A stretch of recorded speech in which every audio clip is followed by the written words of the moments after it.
تین رشتے بے نقاب ہو جاتے ہیں۔ پہلا بڑھاپے میں اولاد، دوسرا غربت میں بیوی، تیسرا مشکل میں دوست۔ کسی کی پہچان علم سے نہیں ہوتی بلکہ ادب سے ہوتی ہے، کیونکہ علم تو ابلیس کے پاس بھی بہت تھا لیکن وہ ادب سے محروم تھا۔ تم اپنی ہزار غلطیوں کے باوجود بھی اپنے آپ سے محبت کرتے ہو، لیکن دوسروں کی ایک غلطی کی وجہ سے ان سے نفرت کرنے لگ جاتے ہو۔ یا تو خود غلطیاں کرنا چھوڑ دو یا پھر دوسروں کو معاف کرنا سیکھ لو۔ اگر تم عظمت کی بلندیوں کو چھونا چاہتے ہو تو اپنے دل میں انسانوں کے لیے نفرت کے بجائے محبت آباد کرو۔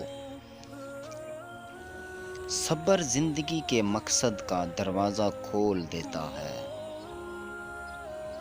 ناراض ہونے والوں کو منانے میں کبھی دیر مت کریں، لیکن بیزار ہو جانے والوں پہ اپنے الفاظ ضائع مت کریں۔